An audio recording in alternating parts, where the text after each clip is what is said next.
Okay, thanks. So we are continuing on our coaching series, and you're going to learn about AIM coaching today, which is a coaching model that could be used to support any work, but specifically in the instance of the research and the model demonstration efforts that our team from University of Maryland and University of Texas has been engaging in. It's been specific to middle school literacy, the PACT. So we will learn some more about that. But first, let's talk about a program evaluation request. We have research minute and question of the month and resource of the month, as always. I'm going to talk a little bit about the OSEP conference and how things have changed this year, and then the SPDIG national meeting. Same, and then we'll get right to our presenters. So program evaluation request. If you've been with the SPDIG for a little while, you know that we have had a relationship with the University of Denver that was first created, or we were first introduced to the Denver folks by Kristen Brown in Colorado. So thank you, Kristen. And they have school psychology doctoral students who are in a program evaluation course who want to take on, this practical experience or kind of a case study. I think they have another name for it. I can't think of it. And each year we think about, what do we want to know, where I just haven't had the time. John doesn't have the time, project officers don't have the time to do it, but we'd really like to know something. And so the current question is about evidence-based professional development, the rubric, the worksheet, basically the components, the 16 components that go into the EBPD. I am interested in whether we can simplify those, whether we could slim it down to fewer components, because I do feel as I read them that I get some of the same information again and again, and I don't want you to have to write that, and I don't want to have to read that. So what I'm hoping is that the doctoral students will be interested in reviewing EBPDs and giving us some feedback on what could be slimmed down from their evaluation of it. If that is the case, if they're willing to take it on, it would be really helpful for me to have your permission to use your EBPD worksheet.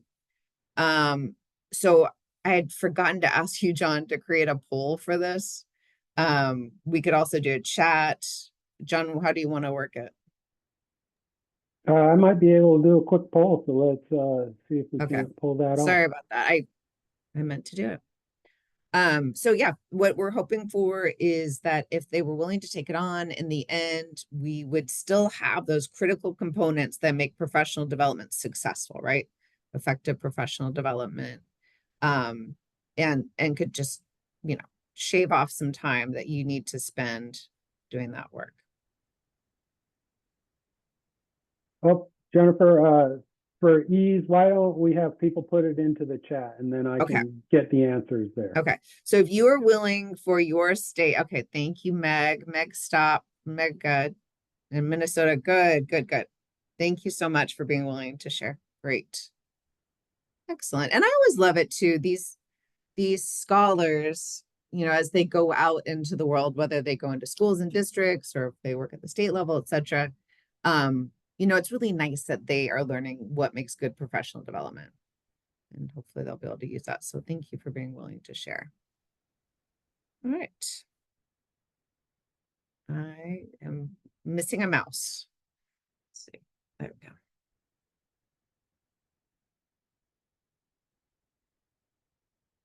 Okay. So the next thing we have is the research minute, and then question of the month and resource of the month. So the research minute is going to be based on a brief from CSEP, the State Implementation and Scaling Up of Evidence-Based Practices TA Center. And the brief is leading by doing, a practice-based approach to improving mathematics outcomes.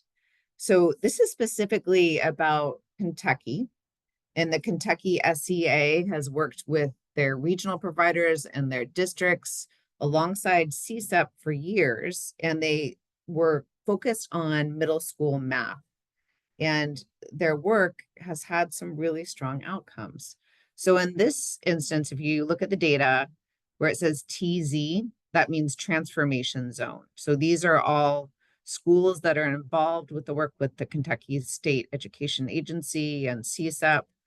And specifically, these are 5th grade students who have an IEP and focused on math. And so you can see the transformation zone school compared to the non-transformation zone school over the years and how the mathematics scores improved. So from 27% to 39% compared to 33% to 15% on the non-transformation zone school. And so the, begs the question, so they're having good impact seemingly. So what did it take to get there?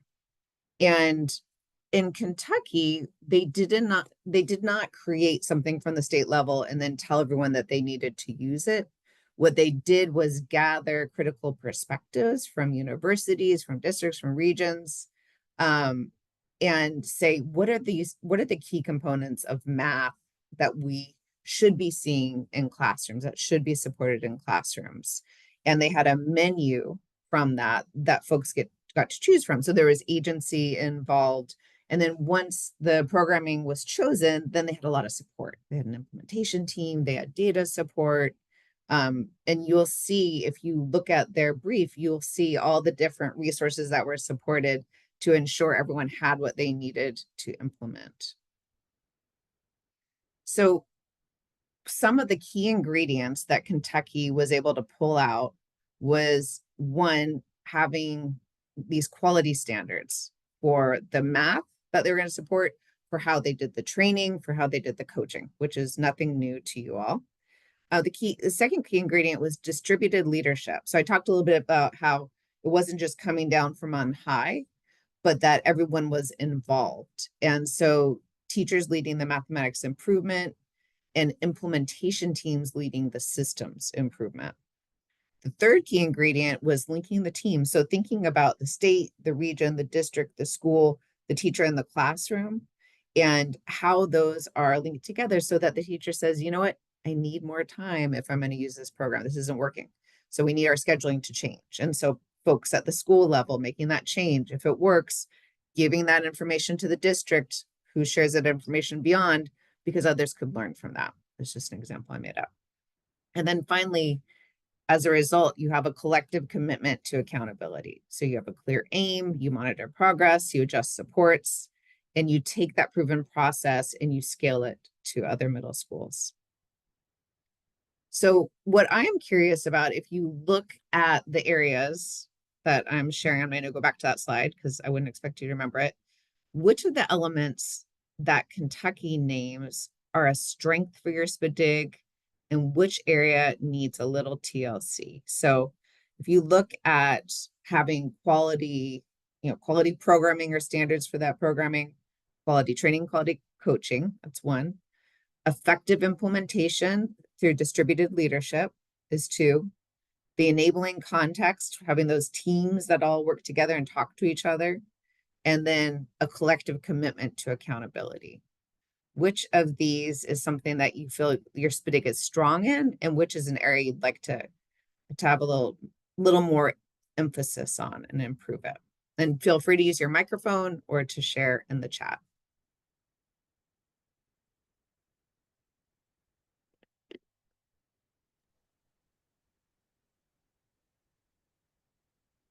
Jennifer, I feel like I always chime in, but I could start. I love it. I'm all for it.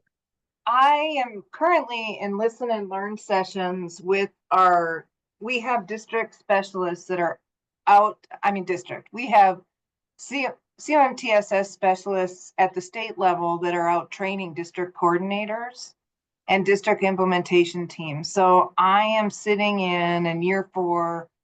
It's called Listen and Learn on all the 2-hour meetings. It's a lot in a month and a half, but I've sat in 3 already. And I have always wondered with the coaching piece that we have created all these great resources, but they're resources. And are we meeting our districts where they're at and using some of the tools and resources that they have? And I have found it's all over the place. So when I hear that you have to use our action plan, for example, I'm wanting us to rethink how we have coaching delivery and how we talk about these things, because there is no have to, it's a resource. But here's the benefit of how that it would be beneficial. So I think what we're going to do is go to our resources and come up with coaching messages to help those that just use the resources and to help our coaching teams. I'm interested to see if any of you have had that. And then also at these district meetings, we're supposed to have family liaisons. I mean, we have a whole group of people that are supposed to be there. Yeah. And it's spotty. Like there was no superintendent or assistant superintendent. So I would love to hear from other folks, how we can show value in these meetings and people showing up. And maybe that also is in the delivery. So I'm just putting it out there. I feel like what you're saying, and if other folks have ideas for Kristen, please do jump in. But I feel like what you're talking about is related to distributed leadership, right? So if you're thinking of the teachers on the ground as they're really, the content is really theirs, right? And so what are their ideas to lead the content? But the implementation team is thinking about the context that they're doing that instruction in, and how can they make it the most success, the most supportive context possible. But I that made me think of that. But anyone have other thoughts for Kristen?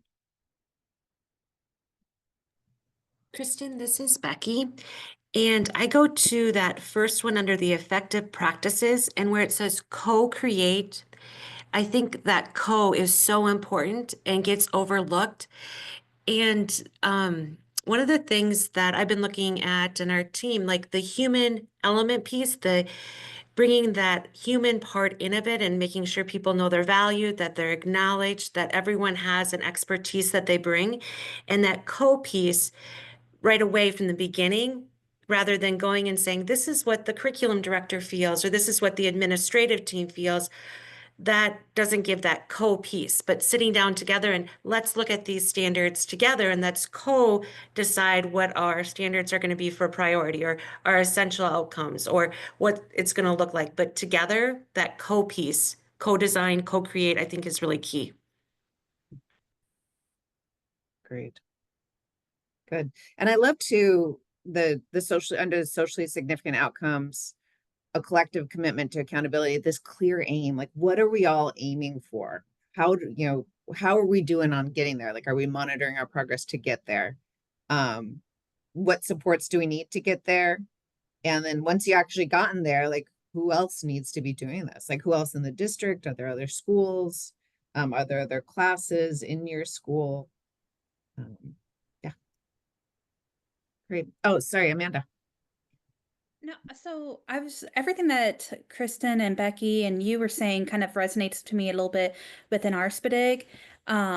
We actually have an implementation science academy that our districts are going through, who are piloting some of this work down, trying to get down to the classroom. And we like the continuous improvement cycles is a big part of that, talking to them about it. And I think we do really well at some of the enabling context, trying to get everybody to kind of take in the contextual factors of like, we do it at the state level, we're trying to teach them at the district level and the schools and everything else. And we're also trying to help with some of that ownership by, I think in our SPDIG, we kind of wrote in about SMART goals for teachers to help with, some fidelity checks and SMART goals for the districts for them to assess what is their goal for student outcomes. And kind of because we've, kind of figured that would help with some of the buy-in is that what is their goal that they want to see from this implementation? And then them write their SMART goals on like to make it achievable and everything else of how they're going to get there. So I mean, I think we've got like parts of this down. I mean, I'm not saying like we have it perfect or anything anywhere, but like I was just giving my 2 cents is like how some of what the discussion kind of resonated with me. And then Kristen, one of the things you were saying, our Dr. Sirocco, who kind of who directs the implementation for our she's always talking about function over form because people get so caught up in fitting the forms perfectly. And it's something that we've realized that it kind of sometimes takes away from that enabling like that context thing. Sometimes your situation or how your team functions or something like that doesn't fit. Like sometimes they need to make changes, or maybe there's a different form that might work better. And like people are always asking, where's the exemplar and everything else and stuff, like how can I mimic? And we're like, but it needs to fit your situation, your context. So one of the things, like she says it all the time about function over form. Don't get so stuck on the form that you kind of lose sight of the function of what you're trying to go for. So that was a big conversation, the very first iteration of CSEP. So that was started in 2007. That was a big conversation, function and form constantly. So it is still true. Well, good. This was a great conversation. I want to show you a few other pieces of data from Kentucky. And I also forgot to say Kentucky has been with CSEP for a long time. So what they built out, they built a lot. And it's definitely been over time, but it's been so nice to see the academic support. So here's a little information, that co-creation part that Becky was talking about of the usable innovation. So educators at all levels of the system, they came in and they created it together. It took a few years. It was not a quick turnaround at all, but it certainly helped it go deeper than it might have if the state had put together something and said, hey, we're scaling this up. All right, so this is data from the 2017 to 2018 school year. So benchmark data in mathematics in transformation zone schools went from 21.5% meeting the benchmark in mathematics to 51% in spring 2018. So pretty significant improvements. All right, so I think we've covered this a little bit. I feel good about it. But I'll make sure that I put the link to actually, I should just do it. I will in fact forget. I'll put the link to the brief, and then they are creating an impact story. We've talked about impact stories, but the TA centers have an option to create an impact story. And so they have been creating an impact story based on Kentucky's data. So there you go. All right. So the next thing we have is the question of the month. If I can find it.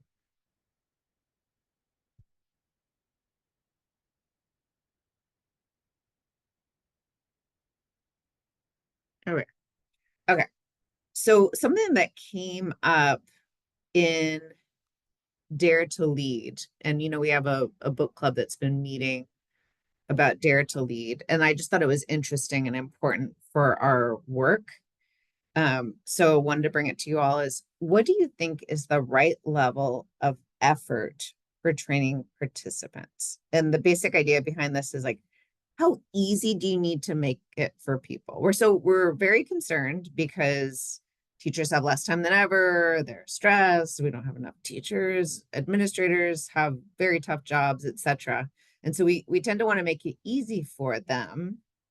And so that's why I thought this question was really important right now. So in Dare to Lead, Brene Brown quotes Mary Slaughter and David. Anyways, it's being hidden. David something from the Neuro Leadership Institute.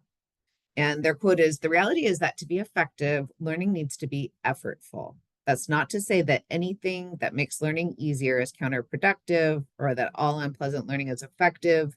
The key here is desirable difficulty. The same way you feel a muscle burn when it's being strengthened, the brain needs to feel some discomfort when it's learning. Your mind might hurt for a while, but that's a good thing." So the advice shared by this Miss Edson was a teacher. Becky Kennedy talks about it in a New York Times article. The advice that she gave was, if something feels too hard, it just means the first step isn't small enough. So what's the desirable difficulty? Do you think about that in your training? And how do you parse it out to help people feel like they can learn it, they can get there? So that's the question of the month. How are you all thinking about this with your training?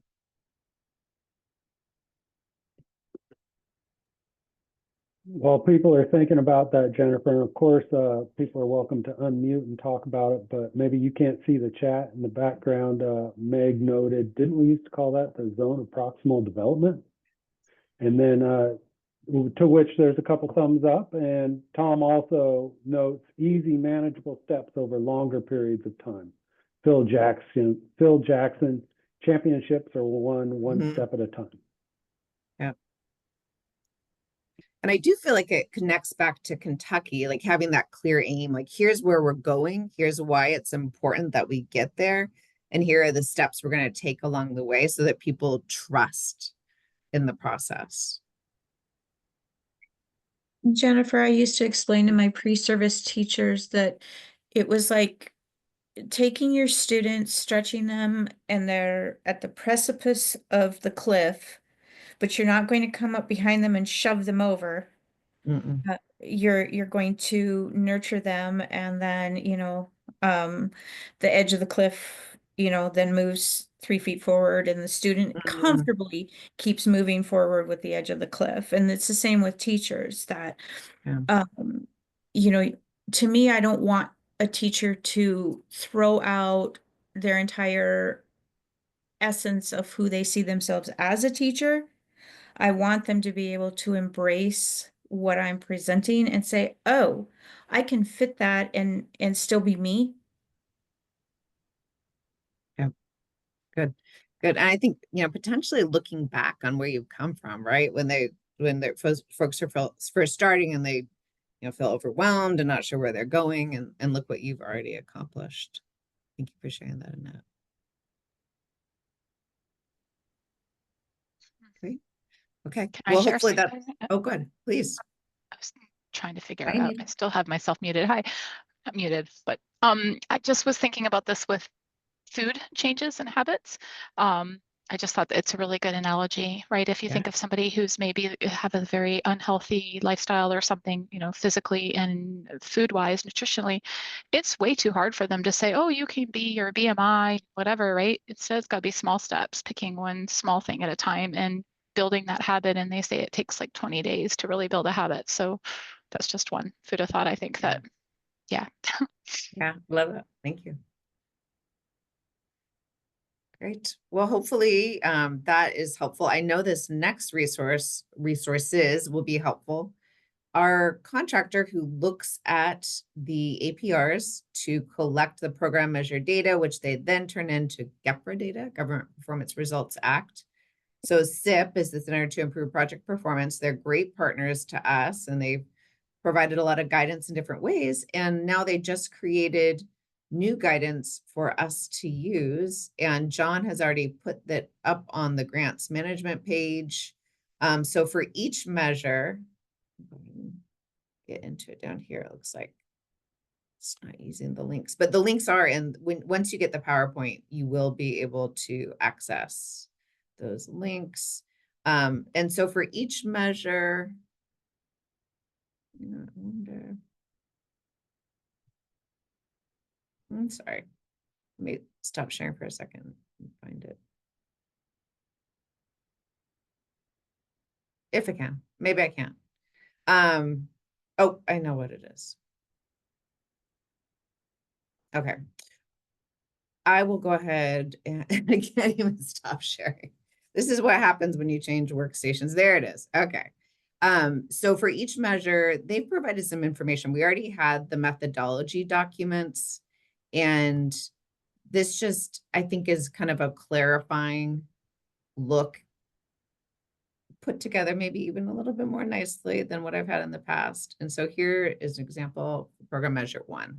So they have a nice reminder about your grant year that you're in may be different than your initiative year, right? Initiative year starts when you start to implement your professional development, and that may not be right when you received the grant in that grant year. And so they have some links to reporting guidance, and then they describe the different resources you need to be aware of. For program measure 1, of course, it's the EBPD components in the rubric. And then they give some tips. Here it's about relevant activities, completed activities only. And then here it provides the targets as well. I think each of them have a little something special. Program measure 2 may be my favorite because I know that can be a difficult one. But it talks about, these stretch targets, but that you could potentially reach.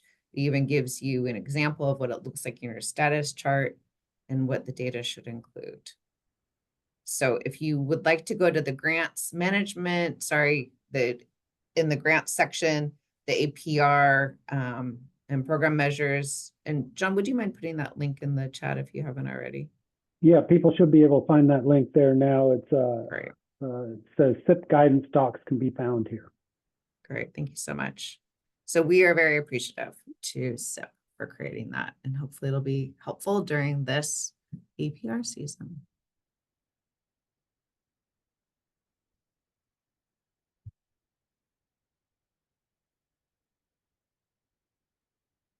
All right, we have a Fidelity Friday coming up this Friday. Alexa Hudak, Project Director of the Oklahoma SPDIG, is going to provide an overview of their entire Fidelity system. We've had requests of that for years, that we just want to know the entirety of what a state is doing, all the elements. So she's going to talk about how coaching functions into that. She'll share the different resources that they use, the kinds of measures that they use. I think you're really going to enjoy it. So it's this Friday, noon Eastern, April 4th. All right, so OSAP conference, couple of things. We'll talk about OSAP conference first, the SPDIG national meeting second. The OSAP conference is August 5th and 6th at Crystal City Gateway Marriott Hotel in Arlington, Virginia. That's where we've been in the past if you've attended. The conference website is where you register, submit a proposal, secure lodging, etc. The thing that has changed this year, other than the fact that we have a new contractor running the conference, is that for the Part D grants, and SPDIG is a Part D grant, these are these discretionary grants under IDEA, they are asking that only the project directors attend. Now, state teams can bring up to 5 people. So if there's someone who's on your state team who also works with SPDIG, great, that is very helpful. The other thing that might be helpful here is that if you propose a presentation and you have somebody else in your presentation with you and your proposal is accepted, that person may be able to attend as well. Registration will close either on July 7th or when capacity has been reached. My understanding is that capacity maybe is 1,500 people. Could be wrong on that. Anyways, I would register. If you're planning on going, then please register, get your information in there. If you had to unregister at some point, we could certainly connect you with Manhattan Strategy Group and do that. Questions about the OSAP conference? In the chat, Jennifer, there's a question, how strict is the 5-person max? It sounded strict. Do you think it's all I because of have is what the, you have. okay, so I was just wondering, because it made it sound like it was because of the hotel, which made me think that maybe they weren't going to go to the neighboring hotels and try to get the conference rate. Yeah, Anita looks like she might have some information. Okay. It's not necessarily new information, but I think it's a combination. First, to sort of answer you, Meg, a little bit is, yeah, I think there's multiple pieces, right? It's that external hotel pieces and contractor capacity, our ability to do all these pieces, and then the spaces.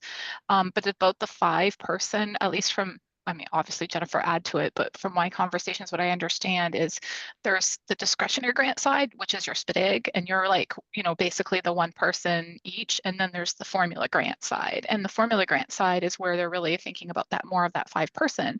And you'd have to actually talk to your state leads, I think, a little bit more about what that 5-person means, because I've heard some discrepancies on, well, our Part C is not part of our ed level in our Part Cs, and in this part, and every state's slightly that's different. what I'm wondering. Like, we've got 3 Part Cs and I want to bring 4, not including me.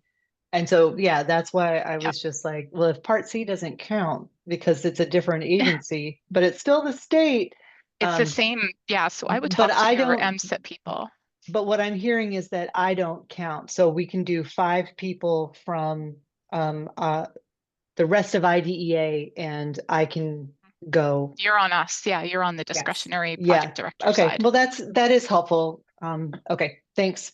Yeah, And we we- did get a question about an evaluator. And if an evaluator is helping with, say the SIP, SPP, APR work, and is helping with the SPDIG, they could potentially be on that state team, right? I have another question about that. Did anyone else notice when on the website it lists all the, consider bringing these people, SIP wasn't there. And I'm hoping that that Uh, was just an oversight, but maybe. Probably was, and I will bring that to the attention of the folks here who are working with the contractor. Cool. Thanks. Yeah, good heads up. Thank you. Jennifer, Okay. There's another a- question in the chat. Kristen asked, can we bring 2 folks on the SPDIG side? So if you want to do that, then you need to propose a presentation that is then accepted, Okay, from my understanding. Yeah. Which is to say, again, I will remind you, all the information I have is what you have. I don't have anything else. So I'm just working from the website and the emails I've received. If things change later on, I will definitely let you know. All right, thank you everyone for helping out with that. And the SPDIG National Meeting is going to be virtual this year. The reason that John and I decided to have it virtual is because so many states aren't allowed to travel right now, right? They have travel restrictions. And so the OSEP conference may be, but the SPDIG National Meeting would be even more challenging. And we don't want only half the people to be able to go and half people at home. So we're going to do it virtual again. Even if it wasn't virtual, we'd want everyone to come. Everyone who works on your SPDIG is welcome. That's PTI, that's CPRC, that is your university partners, your district partners, et cetera, et cetera. Crystal, do you have a question? No, okay, sorry. So we also would love for you to be on the planning committee if you are interested in helping us plan. You would be planning the program area meeting at the OSEP conference. So when the SPDIGs get together, and the SPDIG national meeting, I should say. The SPDIG national meeting is October 15th, 16th. We're going to be talking about how we optimize dissemination, develop partnerships, and show impact. And that will be the theme for the rest of the year. All right, with that, I want to turn things over to our guests. Jade Wexler from the University of Maryland, Colleen Rudabu. Colleen, just pronounce your name after I'm done. I'm so sorry. From University of Texas. They have been working on a model demonstration project for the last 4+ years. And I have been lucky enough to be their project officer, and they have some lessons learned from working during COVID and beyond, and just working with districts and schools and really on the ground. And so Jade and Colleen, welcome. Thank you. This is Colleen. I'm going to find the presentation and I will get us started. Can you all see? We can. Slides And they coming? also have the AIM coaching handout. Great. Well, I am Colleen, formerly just Klein. Life was so much easier. And then I married a man whose last name was Rudabu. And then life got even more complicated because I have a son taking German now. And so he's horrified at the way it's been pronounced, and has on his own volition decided to start saying, write a book. And I try to support him sometimes, but I'm old and I revert back to Rudabu. And so it's just Colleen, everyone. I am delighted to be with you today. Thank you so much, John and Jennifer, for having us here. And it's been a great collaboration with the support of teams that have extended from the University of Maryland. And of course, led by Jade Wexler, who you'll hear from, but many other folks, including those at the University of Texas, some people who have come and gone on to other things, and we're so glad to have their collaboration, our advisors, our methodologist, and just really happy today to join you to talk, because you are already engaged in these coaching conversations, to share a little bit in case you are not as familiar with an adaptive coaching model. So that's what we're going to talk about. When you get your slides, you will have access so you can easily click it on. Thanks to Google, you can also just Google Jade and myself, Colleen, to find our contact information. We are happy to have people reach out, and we want you to, because that means perhaps we sparked some interest in you, in our work, and that's always nice to hear. But in addition to our email addresses, in the next slide, you are going to have a QR code, which also makes life easy nowadays, and that will take you to the AIM coaching website. Please visit it. There's a lot of great information, some of which we don't have time to go into detail today, but lots of resources there, and it will make our project officer, Jennifer, delighted to have more visitors there. We do get a lot of visitors, and we'd love to have more. So go there, and if you think it's worthy, share the QR code with others. There you'll find things like our AIM coaching manual, coaching logs, which Jade is going to talk more about. There's a progress monitoring sheet. So we hope that you do have time to peruse that site. And again, there on your, when you have access to the slides, you will have that QR code. Again, thanks to the magic of Google, you can always just Google AIM coaching. And at least right now, our website is the first thing that comes up. And then there's a whole bunch of things that don't have anything to do with education, but that also have AIM coaching in the name. So I am not guiding you towards those, but no, they're out there. So my job is to kick us off, to kind of set the groundwork.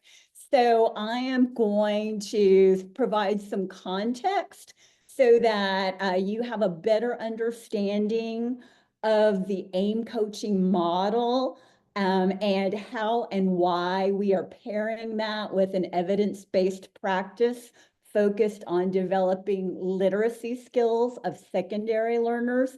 Then we'll share some findings with you. We have leveraged our resources, and so we have done work for IES and also OSEP around this. And Jade will share some IES findings. I will share some of our findings from our OSEP model demonstration work that is going strong right now. And we'll also talk about some barriers and then some solutions along the way that we have and our colleagues have helped us come up with. There's some lessons learned, and then we want to have a little time at the end to allow for questions from you and hopefully some answers from us. So our aim today is to help you learn about AIM coaching, to gain some insights into our model and its pairing with an evidence-based practice.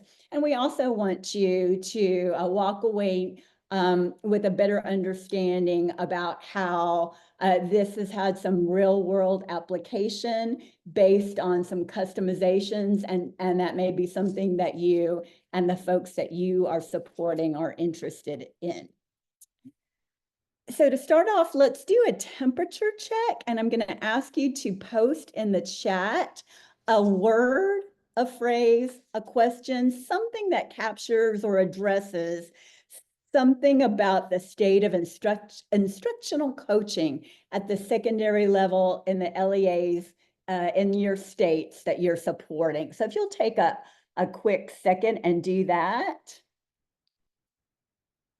And then Jade, I'm going to ask you to peruse those because with my screen, I can't see the chat. Yeah. And once we have some things posted, we will note some of what you are putting into the chat.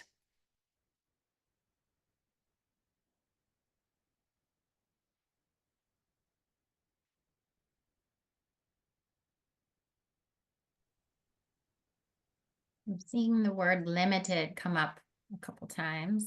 Variable, non-existent. Unknown. Oh, this is like a trend. None. Yeah.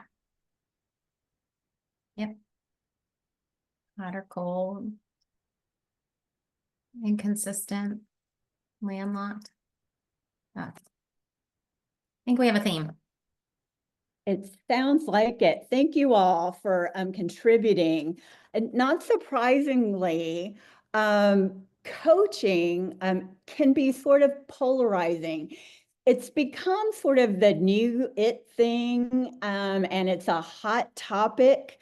And it has the potential to do a lot of good, but it's also sort of become a panacea, a quick fix for tackling everything that has sort of been dubbed sort of wrong with what's going on in the schools.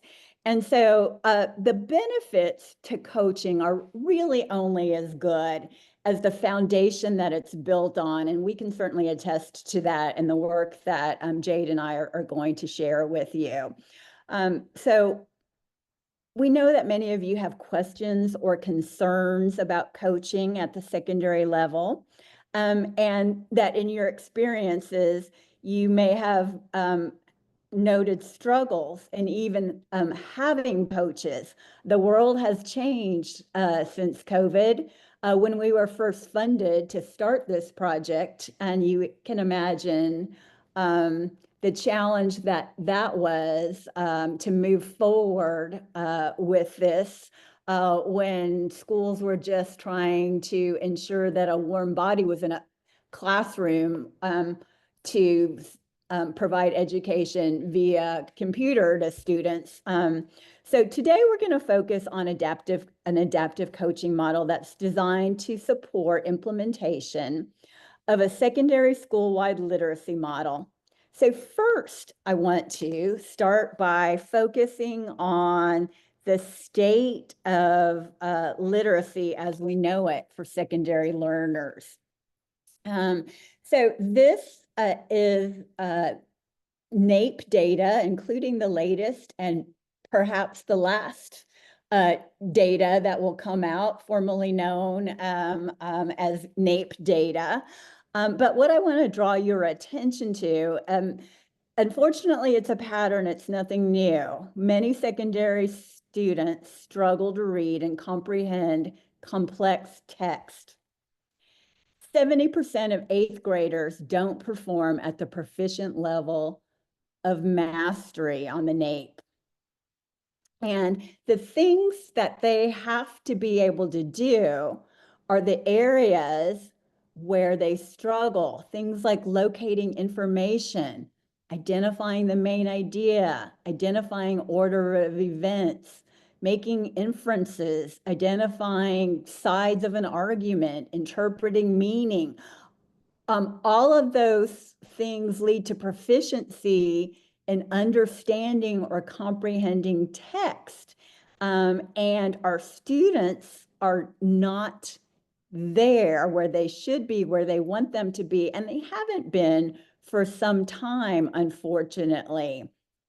So what that means is that in a classroom, say, of 25 students, there can be approximately 17 that are still developing as readers. And this is all while these students, the expectation is that they master the content. So we, knowing those challenges, have been working on viable solutions.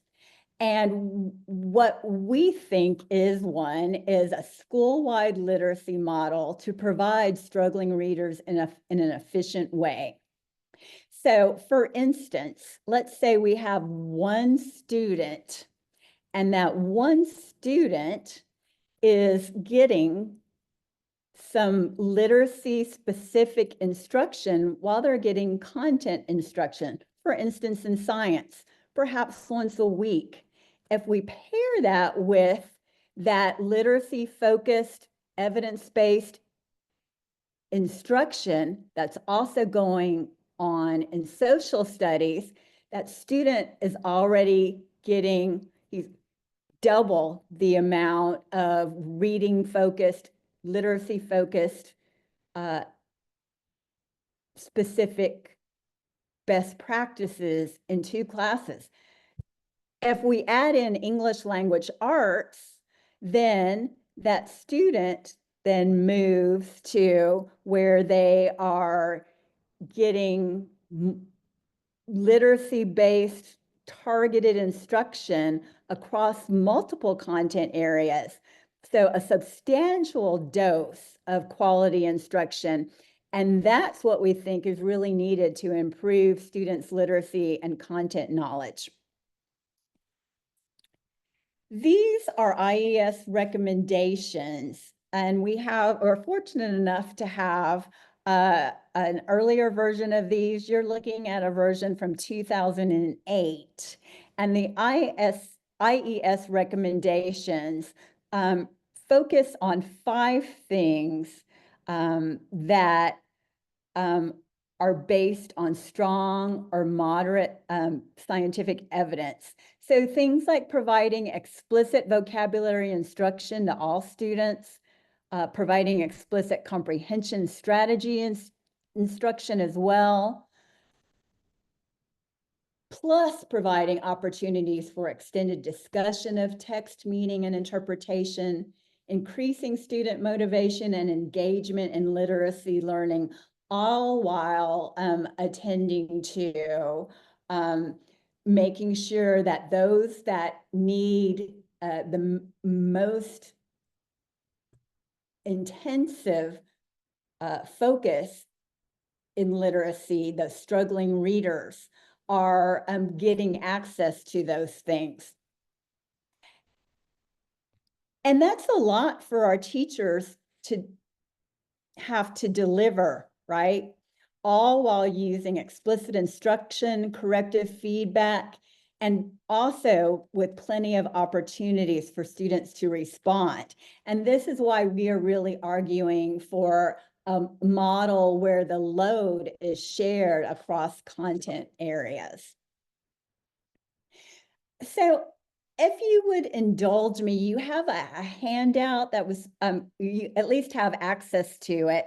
And if you would be so kind to open it up if you haven't already, and at least just peruse it. I'll sort of modify the directions that you see on here. But if you have it, I'm gonna stop talking for at least a minute and just have you read through those IES recommendations in the checklist form that you should have access to.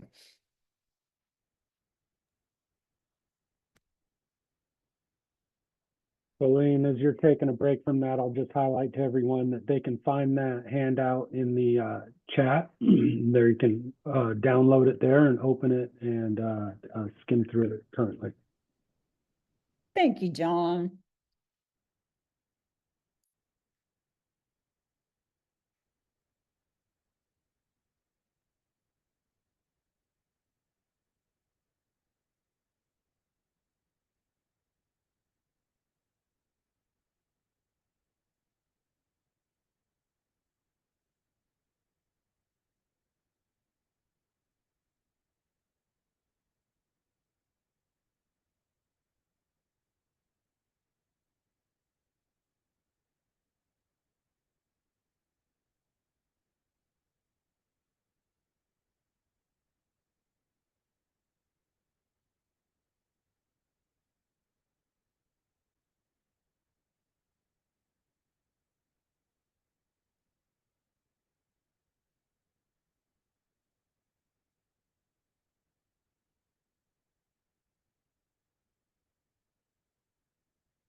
So what this handout does is it provides a nice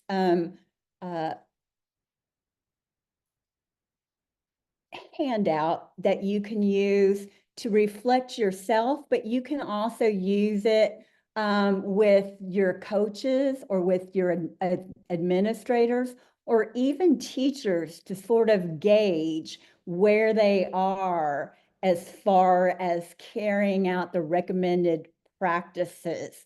So, and if you have time later and you're interested in this, you can follow the directions and go through and then do a rating yourself, or think about, again, using this with those that you support. So if you have time later, a 3 would be areas where the practice is really strong and the people putting the practice in place are really good at it. A 2 is okay, and a 1 is that's where work is needed. And so what we want you to do is to keep in mind today where you think work is needed, and we hope we provide some information that can be easily used to work in improving those areas. So what we have done is taken some research-based practices, which we're going to call PACT Plus. That stands for Promoting Adolescents' Comprehension of Text, which has been long studied, heavily funded by IES. So there's a very strong research background. And we've enhanced it some in the work that Jade and I are talking about today. So what it involves is taking some practices, some literacy practices, and infusing them into content areas. One is comprehensive canopy, the other is infusing essential words, and then we have critical reading, which all take about 40-ish minutes. And the idea originally was that teachers would infuse this into their regular content instruction. Again, maybe once a week. We have encouraged more, but these are the evidence-based practices that we've paired with the adaptive coaching, which Jade is going to walk you through more. In order to what we think is strengthen schools to the point where we are eventually going to move that needle away from that where it's been sort of stuck, where you saw that NAEP data. So in order to do that, though, there are some issues, and we have a research to practice gap. That includes lack of pre-service preparation, and for those that are in service already, there's really a lack of sufficient professional development. So that's where coaching can really come in.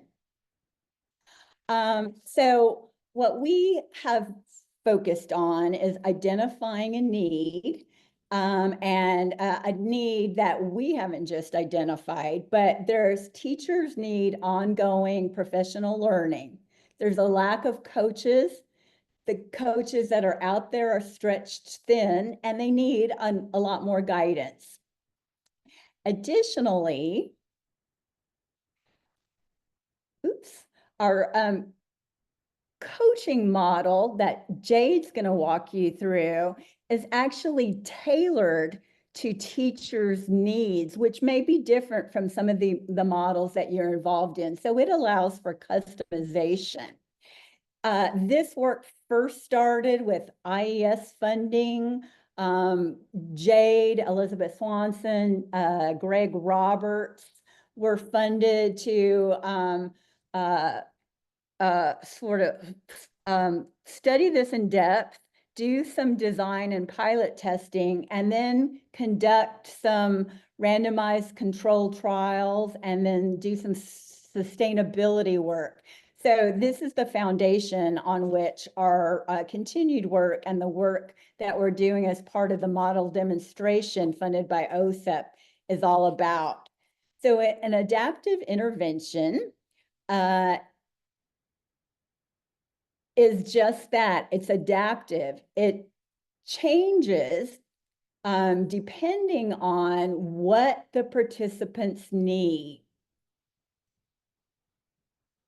And so just like we really hear the message all the time about how you have to differentiate for students, we have taken up the charge that teachers also need differentiation.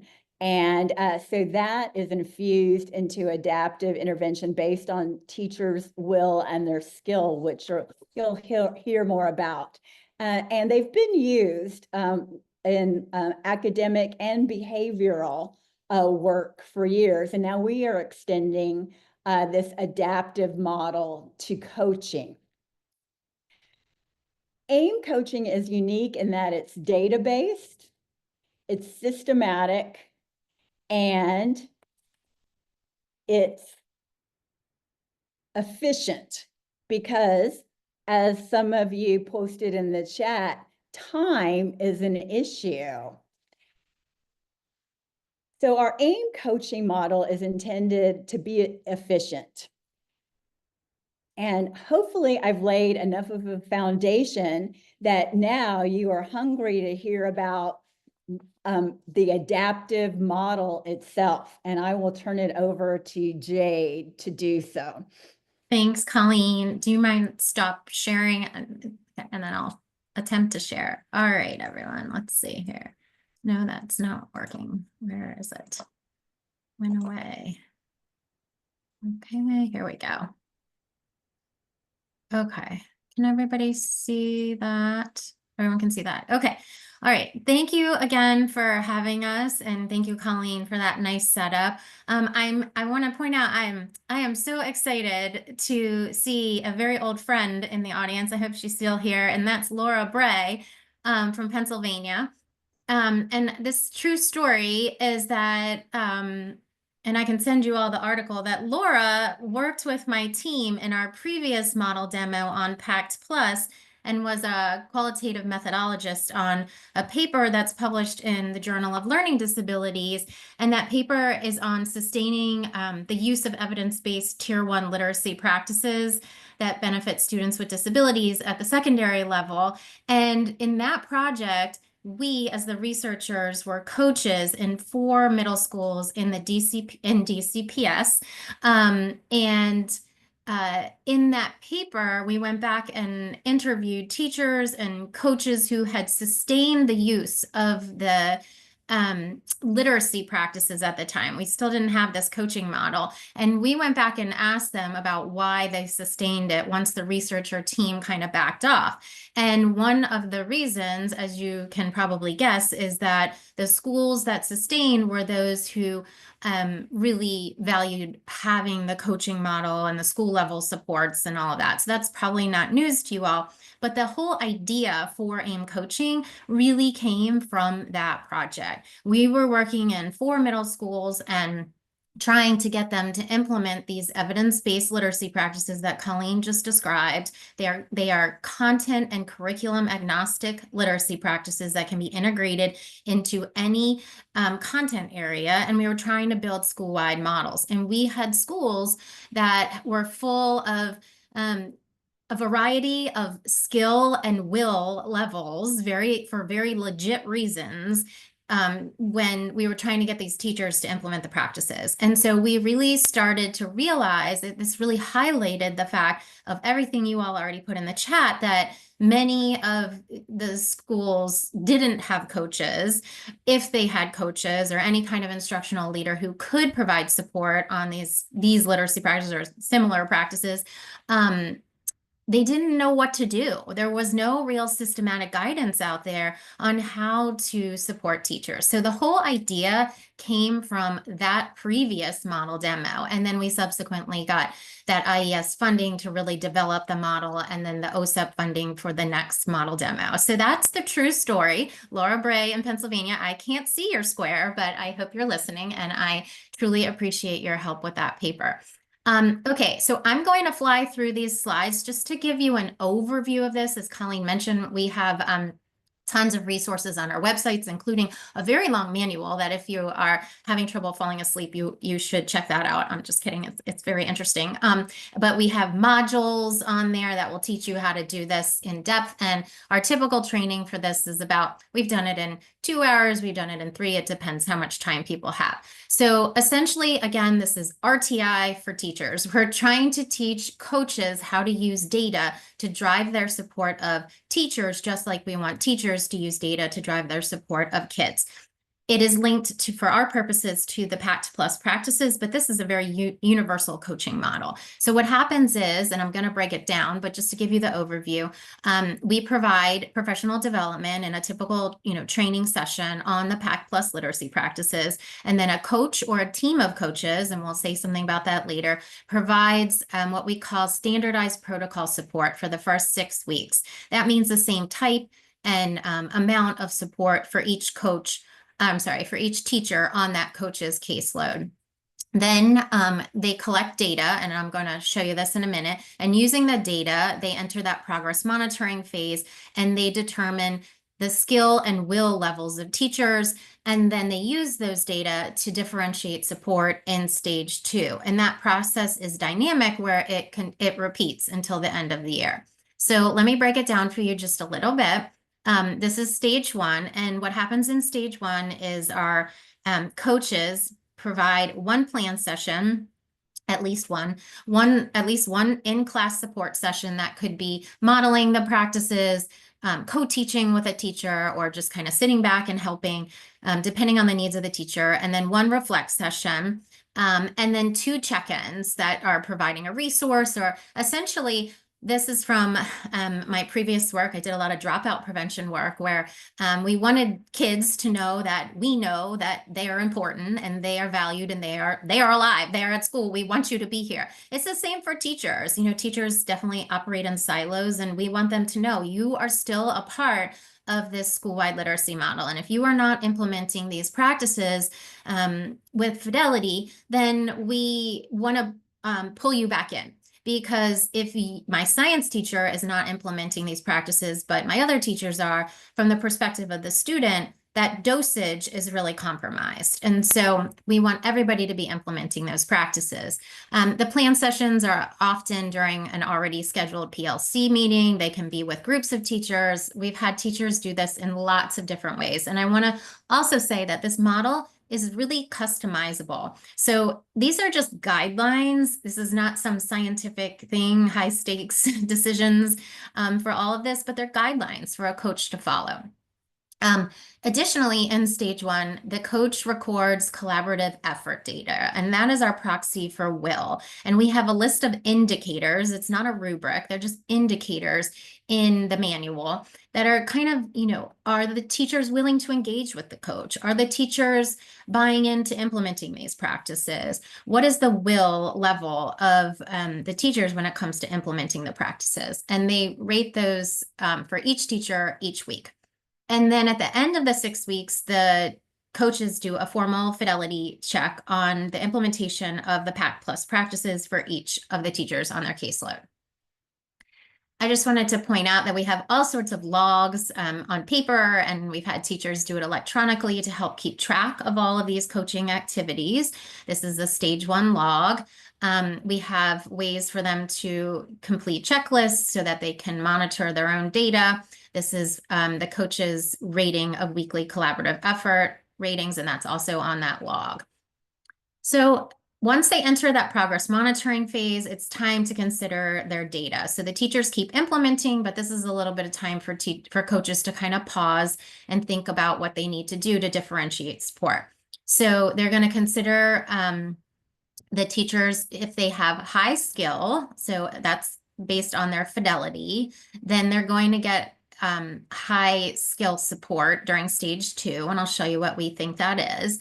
But if they have low skill, we want to know why. Does the teacher exhibit lower skill, but they have high will? They are trying, but they're not quite there yet with their implementation? Or are they low skill, but also low will? And I'm not knocking teachers here. We all know that there are tons of legitimate reasons why there are low skill, low will teachers out there. In some of the schools we worked with in that prior model demo, we had entire schools that were low skill, low will. Many of those schools, you can probably imagine, were suffering initiative fatigue and all sorts of other things that these teachers were dealing with on a daily basis. So during week 1, the coach will sort of focus on considering that skill level, considering the will level for teachers who have lower skill, and then determining the teacher's support level. And this is from the progress monitoring planning sheet that we give them, where they put the average fidelity score. Another thing that we let coaches do, and again, this is customizable, this is a flexible model, is we let them override their scores. Some of our coaches would say, yeah, according to the fidelity score, it doesn't look so good, but I also know that this teacher had, a behavior interruption during that fidelity check, or there was a fire drill, or there was other stuff going on. So we keep it somewhat open. Again, these are just guidelines for the coach. And then they figure out their skill level, and we have cut scores that correspond to the PAC Plus fidelity checklist, which we also have fully developed. And then they record those collaborative effort scores, any anecdotal information that they might have, and they determine that will level. And then they're able to record for each teacher what type of support is that teacher going to get. High skill support, low skill plus high will, low skill plus low will.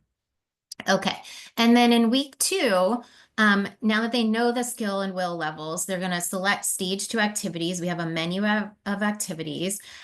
We also have something called the DCT, which is the diagnostic coaching tool, which is essentially kind of an interview for coaches to use with teachers to get more information with them if they have time to do this and if they really think that they need it, about what the teacher needs support on. They might hold stage 2 meetings with the teachers to talk to them about the different types of support that they want to give them. And then they recommend and they coordinate these stage 2 activities. So this is an example of that coaching tool, and you can see, sorry, my Zoom is blocking this, that they would gather information that really helps the coach identify reasons for the teacher's low skill and low will, and we have this tool over here, and it really just helps measure the teacher perceptions of PAC Plus, the AIM coaching model, and what other school level support issues might be blocking, barriers or facilitators that the teacher really wants to talk to with that coach, so that the coach can all provide more targeted support for the teachers during stage 2. So then they are providing that support during stage 2. We have a menu of possible activities. We tell our coaches these are just ideas. You might have different ideas, but this has worked well in a lot of the schools. And I should say we really developed this with actual school partners, so we know it's feasible. Just as a couple examples, these high skill teachers, we try to really take advantage of them and have them lead some of those professional learning community, meetings, those PLC meetings. They might have another lower skill teacher come into their classroom to observe if that helps the low skill teacher. They may do video self-reflection because we still want to keep them engaged, obviously. And then for our low skill, high will, what we were doing during stage 1 might have been working, but they just needed more of it. So one of the options is do more of that during stage 2, more plan sessions with them, more in-class support, more reflecting with them.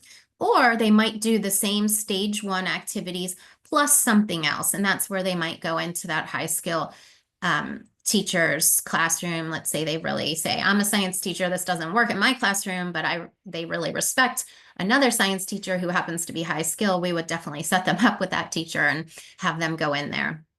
And then what has worked for our lower skill, low will teachers, we're still working on this, we're open to ideas, but a lot of times it has to do with peer-based interventions. So we've done that. And then also just really trying to bring them back in, praising them when we can, and other kinds of mini leadership opportunities.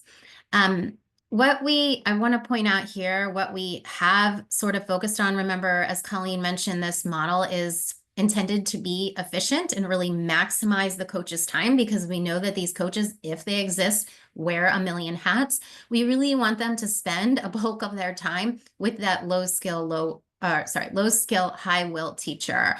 Those are the ones that we think we can move, and the kind of that go with the goers thing as much as possible.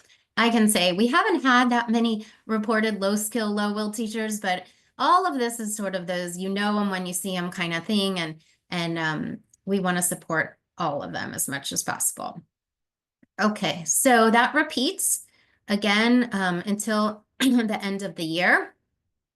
And I just want to highlight, and that was a super fast explanation of a very detailed model, but we do have that manual that's in or on the website. I do want to highlight again that we think it's really important for these interventions, including the coaching intervention and also the literacy practices we found, to have an element of what we call customization, allowable customization. And the reason is because we know that when we can prioritize these practices, we can talk about fidelity, but when things are designed really flexibly, it's more likely that there's uptake, right? So that they're going to buy in and implement and then sustain it. And we know that sometimes when teachers or coaches adapt their interventions, that a lot of times they do it in a way that makes them better. So some ways that we do that allowable customization, again, we allow the coaches to override that fidelity or the collaborative effort scores when they have some kind of information that will help them with that. And then we also have that menu of activities. So again, this is just to provide guidance to the coaches. So I can't see the chat, and I know we're getting low on time here, but we wanted you to just take a second and use the chat feature, indicate your initial thoughts about this, database decision-making when it comes to supporting teachers, and the idea of skill and will. And I want to highlight one thing, that we don't go up to teachers and say, hey, you low skill teacher, or you low will teacher. We approach that in different ways that has worked well. So Colleen, maybe you can just check the chat for me. Okay.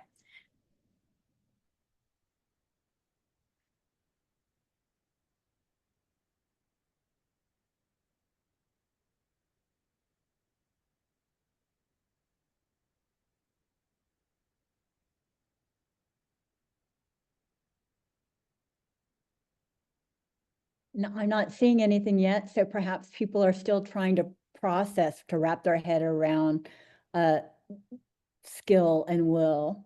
Yeah, that's fine. We can also open it up at the end and talk about that. Okay, so now that you have the background on what we're doing, really trying to get people to implement these school-wide literacy models and support them with adaptive interventions and adaptive coaching models, I will show you, and then Colleen will show you a couple of our findings from our IES and OSEP supported work. So as Colleen mentioned, we received funding in good old 2020 to develop this model and then to pilot test it. This was called a development and innovation grant. And the idea is to show promise at the end of this development grant so that we can then test it on a larger scale.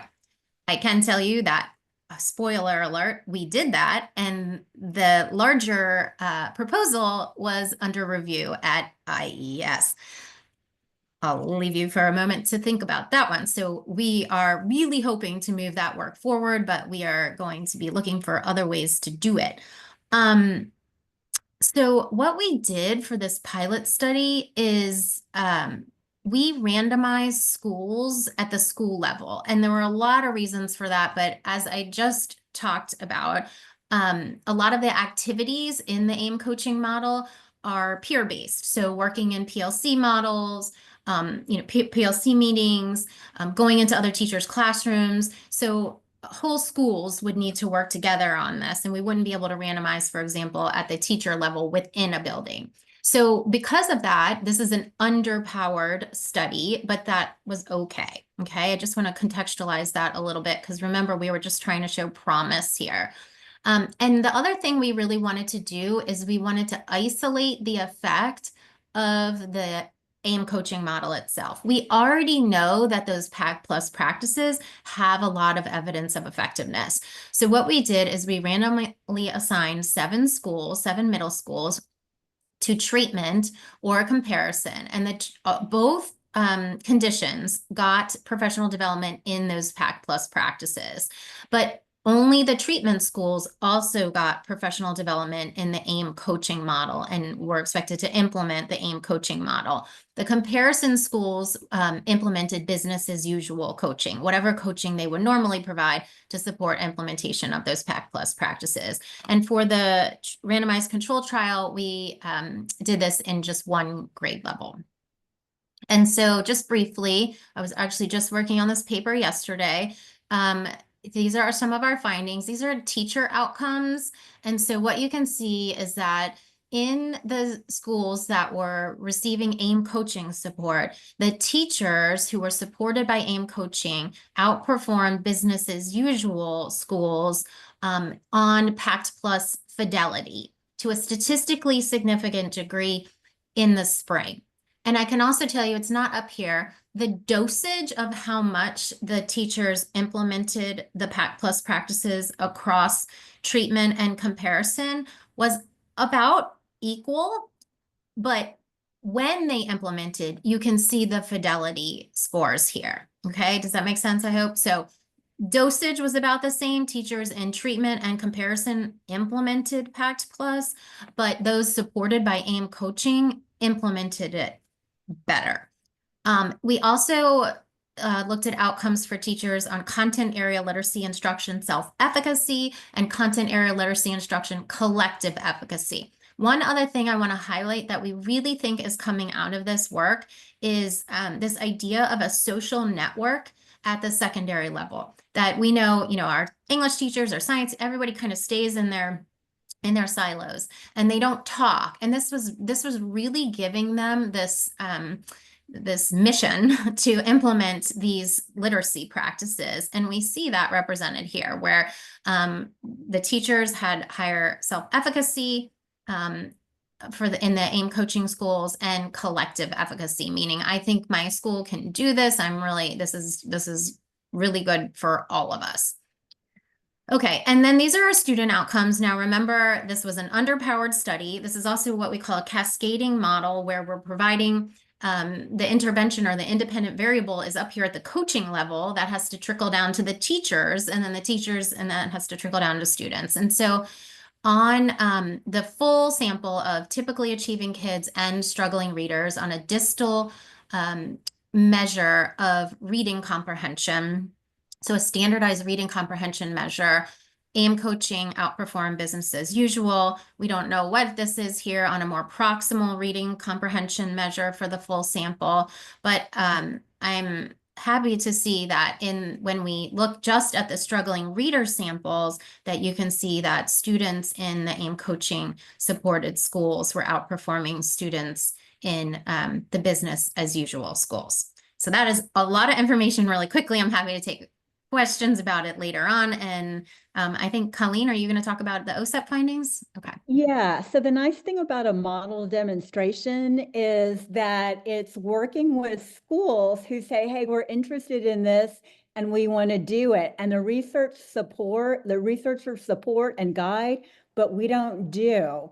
So the schools that we worked with, and Texas worked with more rural schools, and Maryland worked with more suburban schools, but all were willing participants. And it was the school personnel that were implementing these practices that we talked about.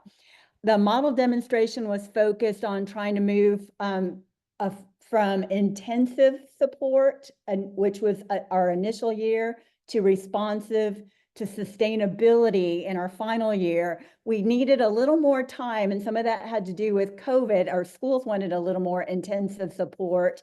And right now we are working with our school in our last funded year that's sustaining the practices with minimal support from us. And the next slide will give you a little glimpse in which kind of mirrors what Jade showed you. This is without any randomizing to condition. These are just folks willing to do at whatever level they are committed to doing AIM coaching plus PAC practices. And fidelity for AIM coaching was moderate to high, PAC plus fidelity was moderate.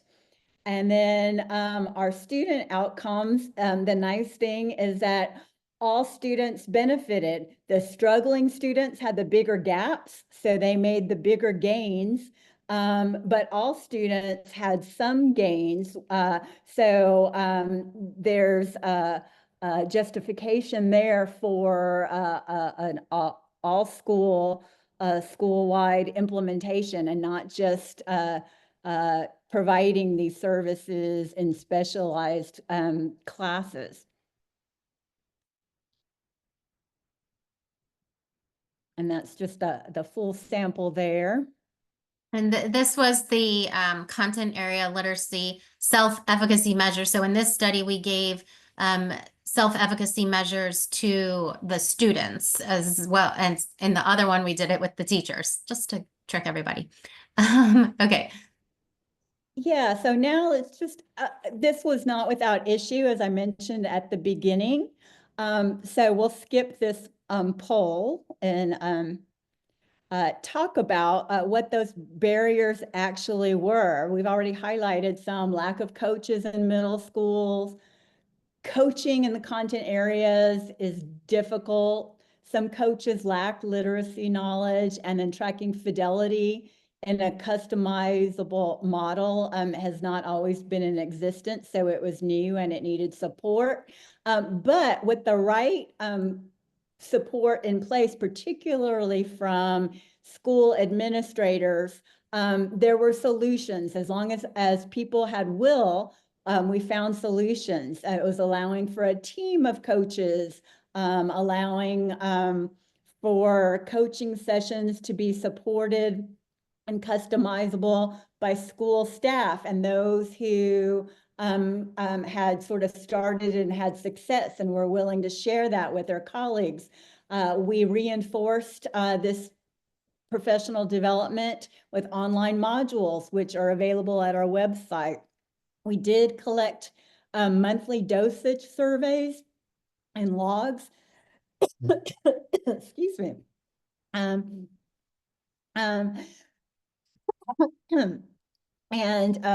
that data collection can be expensive to be done in real world situations, but there's ways around that to make it manageable and feasible. We had issues in all areas: coaches, teachers, with students, and tracking fidelity. But again, sort of the biggest difference was people's sort of commitment to this, to sticking with it. And when we had that, we had bigger successes in schools.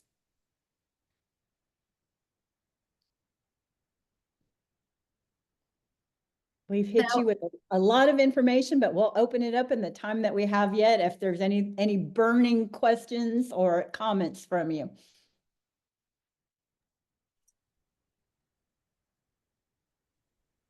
I just wanted to say it is so great to see you, Jade. And this work is just, it's moved so much, and it's so exciting to see where it has gone. I will tell you, in my own work in coaching in Pennsylvania, we use these notions of skill and will often when we are kind of talking about moving the needle and in our classrooms. I am excited to dig deeper into the resources you shared today. So thank you for the presentation, and it's so nice to see you and to see the work. Thank you, Laura. You started that.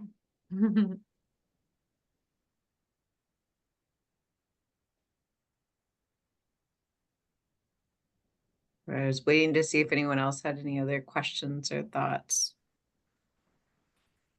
I did, just to summarize a few things that stuck out to me. one is we talk sometimes about the tiered model of supports, right? How we can do that with coaches, but we don't often talk about using any kind of data behind that. You know, how you decide who needs what, other than like, you know, it's still, there's an element of, you know, when you see it, but at least there's a way to kind of process that information about who needs more, and then thinking about how the percentages of support look. You know, the idea of 80% to the people who really want to do it, but still need some support on it. I did, oh, go ahead. Oh, no, I was just going to say, Jennifer, that we've been working beyond the scope of some of these grants and some of the districts, as you know, especially here in Montgomery County, Maryland, which is a very large district. And some of the success I think that we've had is really getting them up and running with the literacy practices, and then kind of phasing in the coaching model, and these districts also are trying to figure out, well, who are our coaches, and really being flexible about the team approach versus one, you know, staff development teacher turned coach for part of their time. And that's why I really think we've been trying to think about what are the active ingredients of these interventions, what are the negotiables, and what are the non-negotiables. And once we've figured that out with the help of the school districts, also, as well as the science, obviously, we've been really able to kind of move the needle and get a lot of buy-in on it. And just, this isn't going to be an overnight thing, but we've figured out how to kind of strategically roll it out. That's great. I think it's key, and it goes back to what we were looking at with the work going on in Kentucky with CSAP, right? That, you know, we talked about the co-creation, and then someone brought up form versus function. And yeah, thinking about the functions, the roles, the responsibilities that the people who are called coaches serve, because it's rare, like Tom was saying earlier in the chat, you know, it's rare if you don't have a grant that you have these ongoing, it happens in places for sure, but not as often as we need it to. So great. Well, we are right at time, and actually even a little bit beyond. So I apologize for that. John, thank you for organizing us. Colleen and Jade, it was great to have you. And thank you for all the resources you provided us and all the food for thought. We will continue to wrestle with how to make our coaching better and scale it and sustain it, all the things that you are wrestling with. So I hope that you continue to be in contact with us, because we'd love to learn from your research and your efforts. Thank you, everybody. Thank you so much. All right. Thank you.